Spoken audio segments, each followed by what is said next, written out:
Le traditionnel défilé du 1er mai a réuni plusieurs milliers de personnes à Nice sur la promenade des Anglais pour des revendications portées par les salariés. C'est une journée avant tout de fête internationale des travailleurs, une journée de mobilisation pour porter une revendication en priorité sur l'emploi, aussi le pouvoir d'achat, la souffrance au travail, la lutte contre la pauvreté et les inégalités.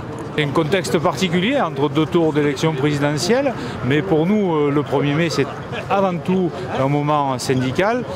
Ne pas opposer les Français les uns contre les autres, être dans des axes revendicatifs syndicaux, et c'est en cela que nous faisons cette journée.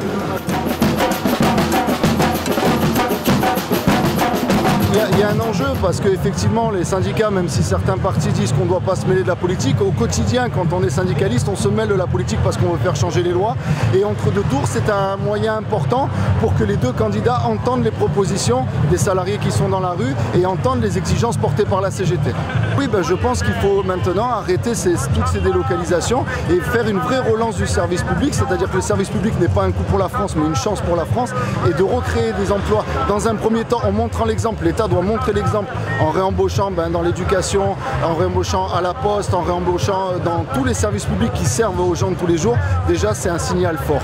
Et ensuite derrière, retravailler à essayer de changer la fiscalité et taxer autre chose que taxer le nombre de salariés qui forcément fait licencier pour les plus grands patrons. Mais je pense qu'on peut déjà, au moins l'État doit montrer l'exemple et relancer l'emploi en France.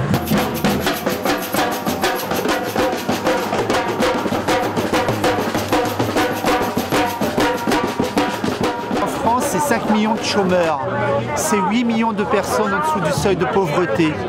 Donc on veut redire qu'il faut repartager les richesses, toutes les richesses. Ça doit être un des fondamentaux, c'est un objectif fondamental, le partage des richesses. Le message politique, c'est de dire qu'on ne s'en sortira pas simplement face à des discours politiques. Ce qui est important, c'est la lutte des classes. On a une classe de travailleurs partout dans le monde, on a des intérêts collectifs à défendre. Et il ne faut pas renoncer, quelle que soit l'issue des élections. Par contre, ce qui nous a beaucoup inquiété, c'est ces moments où certains qui ont des discours xénophobes, racistes et qui stigmatisent certaines personnes. Ça, c'est extrêmement inquiétant. Et c'est important de défendre les droits, le droit des gens à s'exprimer, les droits de l'homme aussi, les droits humains partout dans le monde.